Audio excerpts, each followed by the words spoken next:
Hello, I'm the Nostalgia Critic. I remember it's you don't have to. You might be wondering why I asked you to stay after in this classroom scenario I suddenly decided to make up. Well, it's your show intros. They're appalling.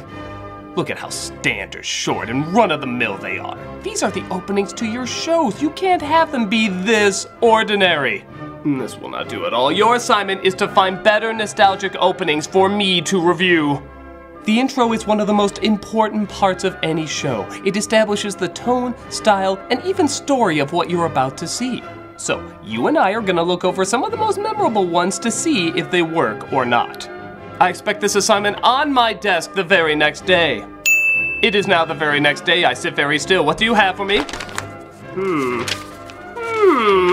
Let's go over this together, shall we?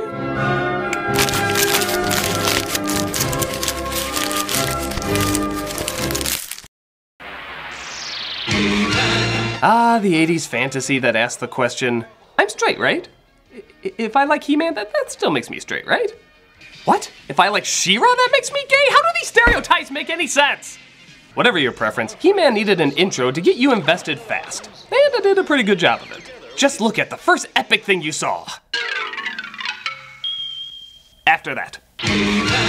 And the Masters of the Universe! Yeah, now that's some epic shit right there! Although, I've always wanted to ask this, am I the only one that feels like the narrator sounds like Dr. Zoidberg? And the Masters of the Universe! And the Masters of the Universe, why not?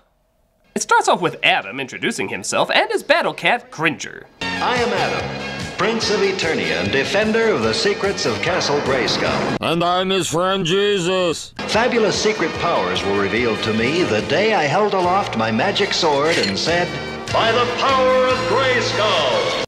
We don't really explain why I did or said that. I was just going through my holding aloft my magic sword and saying by the power of Grayskull phase. It just happened to contain fabulous secret powers. Suddenly, I became more naked and people thought I was a different person. Time to blow up this damn cat. Oh, it does that apparently. Cool. And I became He-Man, the most powerful man in the universe. Not sure why he punched the person he was telling the story to. I became He-Man. What'd you call my mother? Die, asshole. Boy, Lou Scheimer's credit kind of kills the buzz, doesn't it? Let's take this time, kids, to acknowledge who executive produced this show. Let's also take time, kids, to acknowledge the production director, who... Oh, alright, here's some more bullshit. Together we defend Castle Grayskull from the evil forces of Skeletor. In hindsight, he probably should live there. It does look like his face is plastered all over it. He actually lives in Castle Leather Bar. We should probably trade. He-Man eventually got a popular spin-off called She-Ra, with a very similar introduction. I am Adora, He-Man's twin sister. I am stoned out of my mind, which is why I'm so uncomfortably close to you. Fabulous secrets were revealed to me the day I held aloft my sword and said, for the honor of Grayskull. Yeah, He-Man got power, I got honor. It's kind of the consolation prize. Actually, I haven't established who He-Man is, what Grayskull is, why I have the honor of it, or the connection it has to the kingdom I just said I was from. But I have a goddamn unicorn, holy shit! Yeah, how many battle cats do you see on merchandise everywhere? Nowhere. I don't see a battle cat, I got a unicorn, bitch! Bitch, I got a unicorn! On top of that, I got top billing. He-Man has to share his title with the Masters of the Universe. I have to share my title with more me. That's me co-starring me. Even Lou Scheimer doesn't get credit until the end. Keep your power and your miscasted Dolph Lundgren. I got the real owner here. Why'd I make her British? We even have rainbow colored characters because we're not afraid to hide our pride over here. You're so deep in the closet, you're tap dancing with R. Kelly. Overall, these are kind of vague and weird, but they still manage to have a silly epic feel to them. I'm giving these intros an 85. Now it's time for cake! Hey, paisanos, it's the Super Mario Brothers Super Show! It's pretty sad when you have to say this is a better interpretation of Mario Brothers than the Mario Brothers movie. Especially when it opens with a Mario rap. With the Mario Brothers and plumbing's a game. Yeah, we let this happen. The funny thing is, both this and the movie open up with the exact same Mario music to make you think you're gonna see something decent. Oh good, this is gonna be something great! With the Mario Brothers. Immediately lost. You can practically see the look in Mario's eyes when the rap starts, as if to say, oh no, it's this kind of show. Gotta love that choreography too. Everyone do the drunk uncle shuffling to the next bar step. Get used to those flagpoles we'll never see on the show. Here's another line I never understand. Hanging with the plumbers, you'll be hooked on the brothers to the bridge. Did he say tell the French? To the bridge. We gotta get those European ratings up, and if they find this funny, they'll find us funny. Tell the French! Cropping's a little off, guys. Oh, I mean, it's a warp zone to syndication from public access. Luigi doesn't even have the energy to run all the way. He stops just before the end. As if to say, the cash is checked, right? I can't renege on this. Mario actually had 2 other spin-offs with slightly different openings. One was Super Mario Bros. 3. It is a legend no one will forget. Yes, they'll remember it so much they'll forget there was never a second one. And I know what you're thinking, that one didn't count because it was a dream, but you know what? We're putting a 3 at the end of this one, so where to go? Where to go? And why are we numbering our legends? This is really weird! King Koopa was back with the greatest danger ever known, his Koopa kids. That's right! He found someone to bang him. I won't name names, but Fiona was on the rebound after Shrek 4, and royal child support does pay well. Using their new superpowers, the Super Mario Brothers rescued Princess Toadstool and beat back the evil Koopa family. Spoilers. Yeah, they just kind of gave away how every episode ends. Not they'll try to stop them, but they did stop them. The Super Mario Brothers rescued Princess Toadstool. I read the script and I don't care. Anything with the Mario name on it you'll think is great. Yeah, I cut to that on purpose. Fight me, dickholes! I'll get those plumbers! They also had another spin-off with Super Mario World. This intro is focused on the Italian plumbers from Brooklyn, only now they're in prehistoric times, so naturally, the music should be Jamaican. Super Mario World, it's a blast from the past. I swear Yoshi has breasts for a second. He has breasts! Is he going through the same sex change as Birdo, or is that just how we fed baby Mario? Ew! Super Mario World. Gotta admire the creative choice to belch world every time. Super Mario World. Super Mario World. Sorry, I was stuffing down a lot of product placement. Some of it had to come up. Mario and Luigi are doing what they can. Yoshi and the princess are giving them a hand. And by giving a hand, we mean running away like cowards and or being generally useless. Hey, you probably wouldn't do much either if your world of mushrooms unexplainably turned into dinosaurs, cavemen, and phallic gumdrops. Connection! Super Mario World, it's a blast from the past. Still, these intros are entertaining despite them being obvious, awkward game advertisements from beginning to end. I'm giving this one a 72. The brothers. This is 29 Acacia Road. You can already tell this is a British show. It's grey, boring, its opening exciting words are an address. But don't worry, they spice it up with some fruit. And this is Eric, the schoolboy who leads an amazing double life. For when Eric eats a banana, an amazing transformation occurs. This is really the most exciting thing you can come up with, Britain? An amazing transformation occurs. He gets his daily dose of potassium. Eric is Banana Man. Brought to you by the European Fruit Union to make bananas cool. Are they cool yet? Are bananas cool yet? Bananas are cool. Okay, so despite this being a very simple opening, it does ask a lot of concerning questions. First of all, was he always into bananas before he discovered this power? He has a pillow, an alarm clock, even a framed picture. A framed picture of a banana! How freaking lucky would that be if he was Banana Man without him even knowing it? Also, why the hell is he swimming through space? Stop that! You can't swim in space, you friggin' buffoon! This is why you're Banana Man! Even Super Ted is making fun of you! No. This is short, ridiculous, weird. I'm only giving it a 49. With a rotten fruit sticker. You better give me something better, Britain. I'm listening. Castle Dracula, home for many centuries to a dreadful dynasty of vicious vampire ducks. What? The Counts of Dracula. Okay. Okay, it's silly, but this guy says this dialogue like he's been waiting all his life to explain this mythos. I think he actually believes this is a thing. This does not suffice, however, for they may be brought back to life by means of a secret rite that can be performed once a century when the moon is in... I don't think Castlevania took itself this seriously. It creates what looks like the duck formerly known as Prince, as it takes, I guess, a more fitting turn as a pop song starts going with some kinda loopy lyrics. In the heart of Transylvania, in the Vampire Hall of Fame, yeah. The Vampire Hall of Fame, yeah? Like, comma, yeah? In the Vampire Hall of Fame, yeah. We were desperate for a rhyme. We didn't have very much time. We were working on a studio's dime.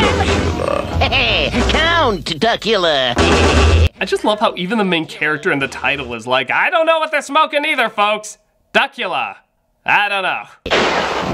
It gets even more weird in the end credits as the song is interrupted with random clips. If you're feeling all you kind of could be your man up with Duckula. You know, if you want to be more comically strange, you have to go with more random clips. I mean really random. Like, if you're feeling I always win, Jack. all you kind of I'm your huckleberry. could be your man up with Duckula. actually, these are kind of fun. Let's try another one. if your knees go Provasic. and your teeth go. Kill the Batman. Maybe you bumped into Duckula. You can put anything in there. It's kind of amazing. if you sort of Plastics. or you're a little. Hello. My name is Inigo Montoya. You killed my father. Prepare to die. Certain you've run into. Duckula. Try some at home. I want to see what we come up with. Overall, it's super ridiculous, but it's super inventive too, with a great style, artwork, and balls to the wall narration. I'm giving this intro a 94. Duckula. Count Duckula. Spider-Man's gone through a lot of shows over the years, but by far, one of the most head-scratching is Spider-Man and His Amazing Friends. And the intro certainly reflects that. Just look at the first shot. Whoa, I'm tripping spider balls, man! Listen to this narration. They clearly just went with the first take. Spider-Man and His Amazing Friends. The way he says it, it's like he's referring to, look, Susie made Spider-Man brownies. What an amazing friend. And these amazing friends are as follows. Iceman and Firestar. That's it. Two of the lesser X-Men that nobody associates with Spider-Man at all. Iceman and Firestar. Maybe they did something in the comics. I don't know. You're not gonna look it up. Boy, you thought Maguire's face was derpy. Yeah, featuring them in their IKEA showroom isn't helping. Why are there two beds in the living room anyway? And where does Iceman sleep? Is that his bed? Did he make that for himself? Hey, you think Bruce Banner has a picture of Spider-Man at his house? None of this makes sense! But that monster from the opening of Scooby-Doo appears and they turn their living room into blinking lights. The architect must have had fun with that blueprint. You want me to do what? Suck your mother. Shit, I froze myself. I have 2 minutes to live.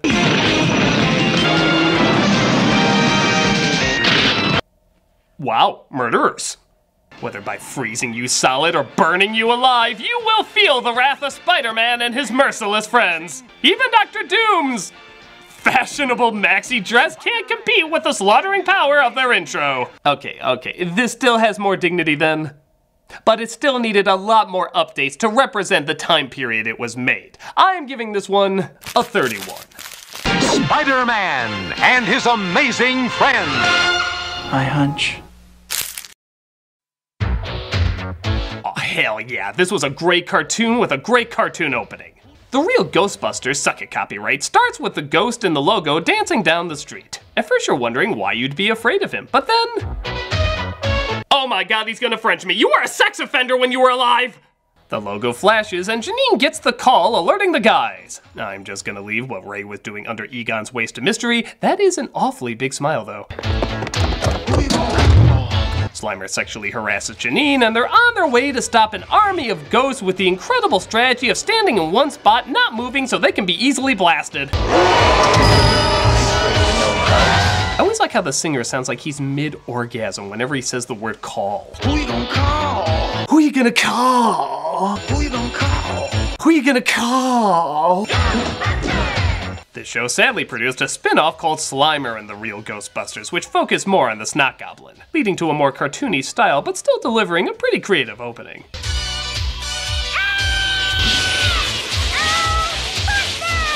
Yeah, does the Zool Dog really need to be in the same continuity as that mutant Tiny Toon and Pizza the Hut? No, it does not.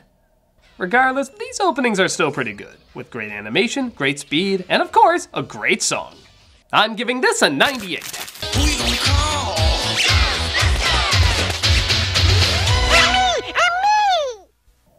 Hate you. Hey, look! A Dungeons and Dragons ride! Okay, problem number one. There would never be a Dungeons and Dragons ride. A Dungeons and Dragons ride! Now you can experience the magic of sitting in your basement arguing who gets laid less. I always won that argument.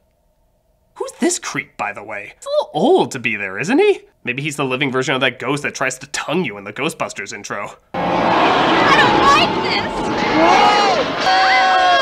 Where are we? Look out! How many riders did this happen to? I mean, it's a long line outside that ride. Did all of them get met with this experience? There's just a warning outside that says, "Warning, we're not responsible if your child randomly enters a life-destroying dimension. Must be at least this high to ride." Look out! I love this wizard who's supposed to be their guardian, but he just looks at him like, sucks to be them. Just throw him in the pile of other carnival riders that came here. Fear not, Ranger. He does give him weapons, which he could have used himself, but it makes sense to put small children's lives in danger over his. Magician, thief, cavalier, and pull dancer. Acrobat. Okay, sure.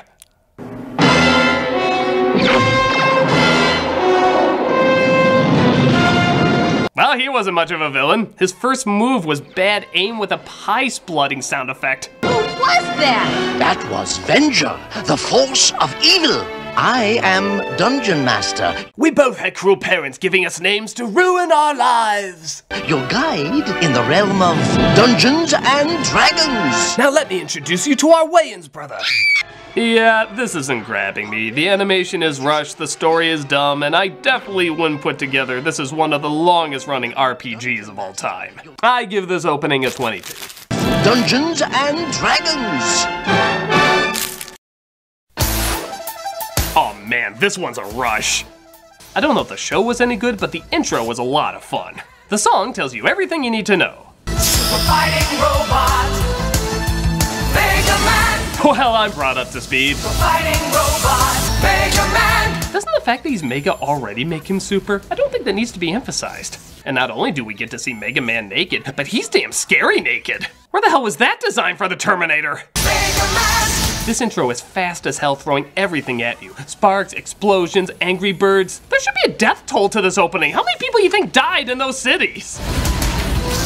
Super fighting robot. Did she have a vacuum for an arm? Maybe she's the daughter of Mega Maid. They both have the word Mega in it. Continuity. Super fighting robot. He lit that dude on fire! Not only lit, but disintegrated. There isn't even a grain of ash left. Murder Man and Mega Maid and his merciless friends. Finally, Proto Man shows up, and it looks like it's gonna be a big finish, but it ends a little awkwardly.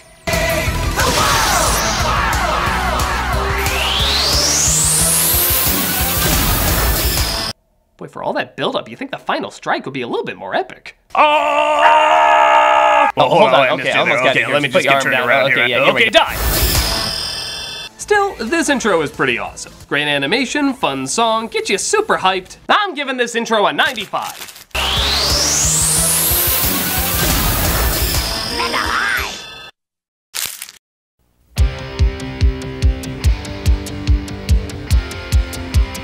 Well, they sure are taking their time with the credits on this one. I hope it's building up to something good. 1, 2, 3, 4. Instantly sold.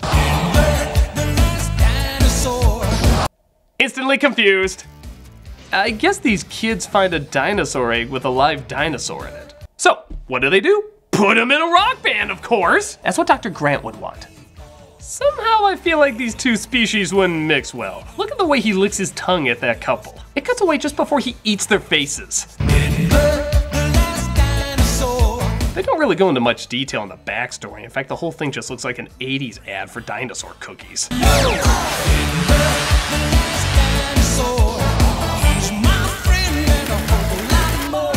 Wait, how can you be more than a friend with a dinosaur?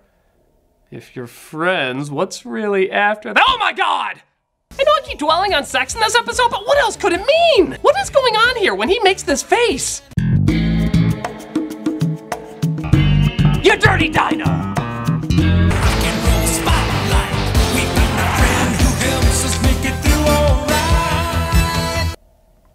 A picture is upside down.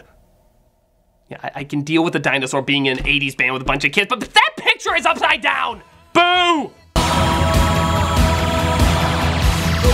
Yeah, that looks pretty cool until you put neon pink Denver above it with him giving the loudest wink. Should get that looked at. It's definitely a time capsule of, well, a time capsule, but it is bright and colorful, and for the time even has some impressive layering effects. I guess it's worth for what it is. I give it a 70.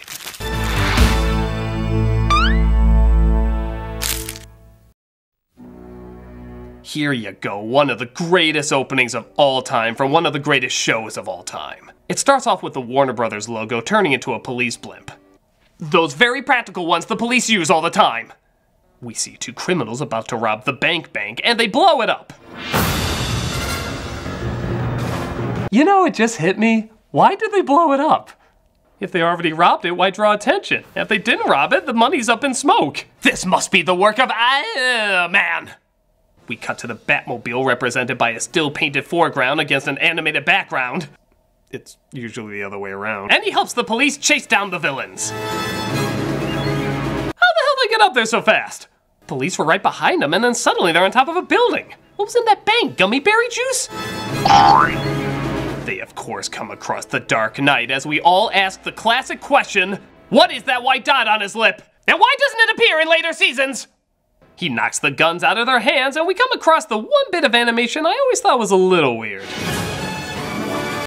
He always moved like a hand puppet there. I know he's ninja-like, but I'm expecting a snake tongue to go with that move. He leaves the criminals for the cops as our title character is so well known, a title's not even needed for the show. Though I will admit, as satisfying as that intro is, don't you kind of want to see him get hit by lightning? We all thought it! Don't act like you didn't! This opening is so good, so artistically pleasing, so musically driven, you don't even notice all the little details I was bringing up earlier. This is one of the best looking intros ever, and to this day, there's never been anything like it. They did a few other intros in the future, but it was mostly clips with some clever editing and nothing on the scale of this. It gets better and better every time I see it. What can I say? It's amazing. This is an easy 100%.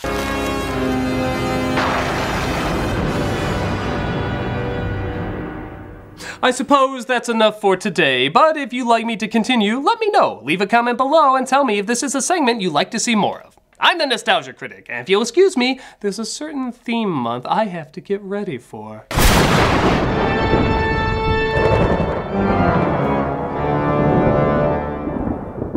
Oh, sorry, we have to update the calendars around here.